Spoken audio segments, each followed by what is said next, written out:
For 3 millennia, this face has defined our understanding of ancient majesty. It is flawless, divine, eternal. But if you strip away the lapis lazuli and look at the biological reality beneath, the Golden King was not a god. He was the final, fragile link in a broken chain. For decades, the debate over the death of Tutankhamun relied on speculation. Was it a chariot crash, a blow to the back of the head, a palace coup? We no longer need to guess. In the 21st century, a team led by the Egyptian Supreme Council of Antiquities and geneticists from the University of Tübingen opened a new chapter, molecular Egyptology. They didn't just look at the bones, they amplified the degraded DNA fragments hidden within them. The results, published in the Journal of the American Medical Association, revealed a tragedy written in genetic code. Specifically, the data pointed to a coefficient of inbreeding, or F value, that sealed the pharaoh's fate before he was even born. This is not just the story of a king's death. This is the molecular autopsy of an empire's collapse. To trust the verdict, we must first scrutinize the evidence. Extracting ancient DNA, or aDNA, from a mummy in the Valley of the Kings is a bioarchaeological nightmare. The tombs of Luxor act as ovens.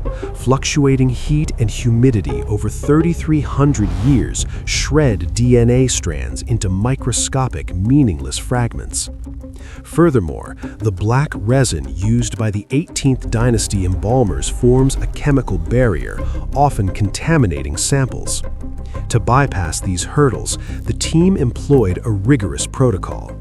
They avoided surface tissue entirely.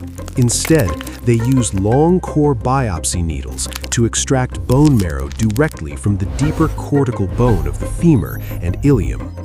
The goal was to isolate short tandem repeats. These are specific, repeating sequences in the genome that act as hereditary fingerprints. By comparing these markers across 11 royal mummies, the team began to reconstruct a family tree that history had forgotten. The investigation began with the father. The team analyzed a biological male mummy found in tomb KV55. The skeletal markers and genetic profile strongly align with the heretic king Akhenaten. Here, we must address a specific nuance in the genetic data that has frequently been misinterpreted. Analysis of the Y chromosome, passed unchanged from father to son, placed both Tutankhamun and his father in haplogroup RB.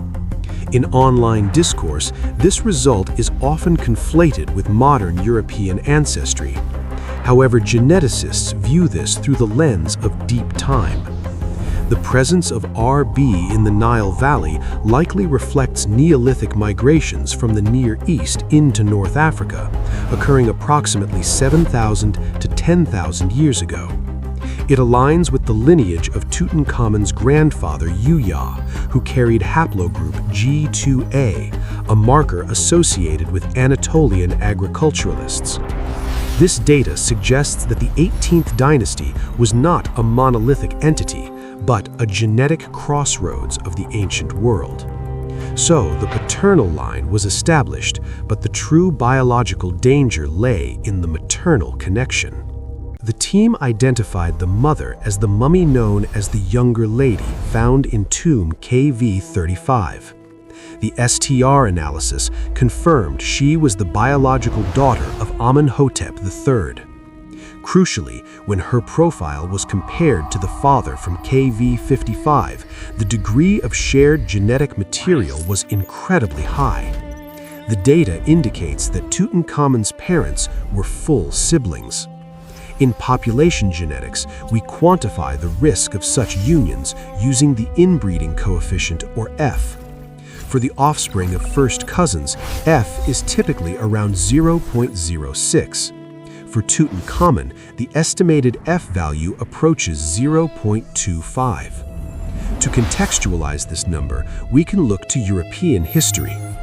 This level of homozygosity, where identical gene variants are inherited from both parents, is comparable to Charles II of Spain, the last of the Habsburg line.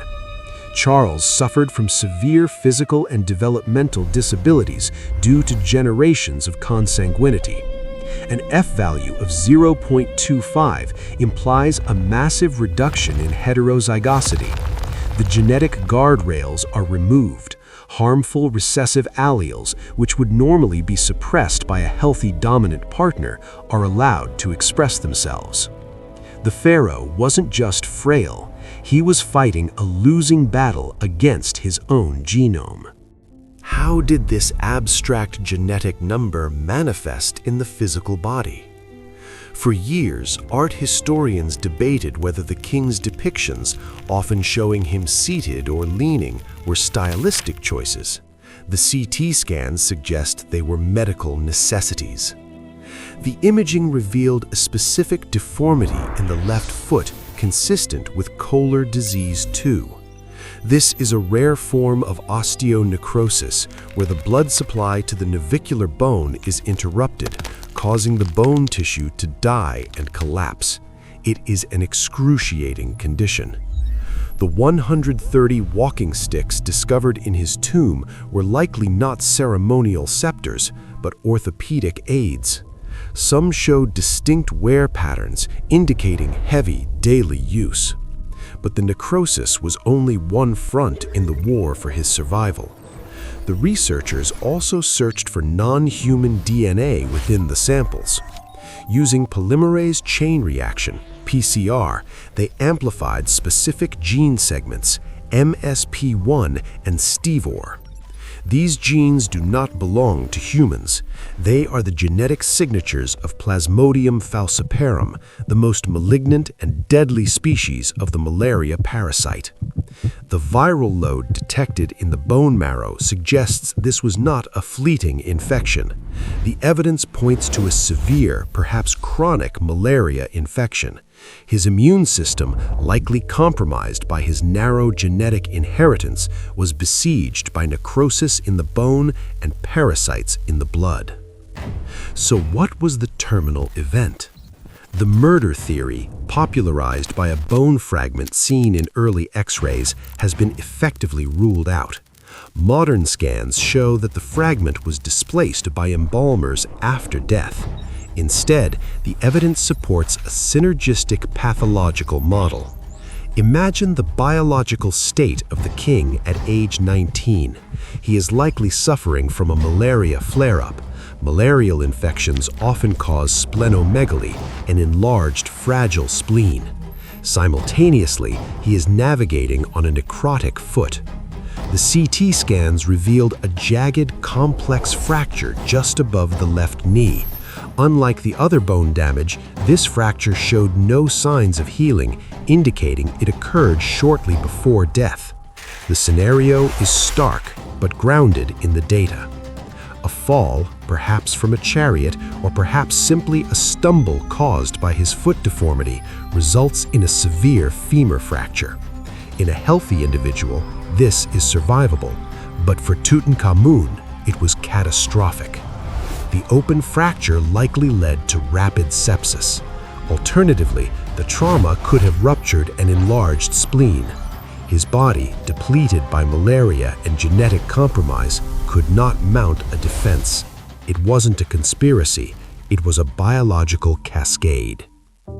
The tragedy of Tutankhamun is that his death was, in many ways, written into the ideology of his ancestors. The 18th dynasty believed that by marrying within the immediate family, they were concentrating the divine essence of the gods. Biologically, they were concentrating deleterious traits. The discovery of 2 mummified fetuses in his tomb, confirmed by DNA to be his stillborn daughters with his half-sister Akhenaten, underscores this reality. The lineage had reached a genetic dead end. When the boy king died, the Thutmosid line effectively collapsed. The power vacuum paved the way for the military generals, Horemheb and the Ramesses, to take the throne. They attempted to erase the Amarna period from history, but ironically, the silence they imposed is what saved Tutankhamun from the tomb robbers. Today, thanks to the precision of modern science, we can finally hear the story he couldn't tell. It is not a legend of gold and curses. It is a human story of pain, inheritance, and the absolute limits of biology. If you're interested in how modern technology is rewriting the history of the ancient world, make sure to follow the channel. We'll see you in the next investigation.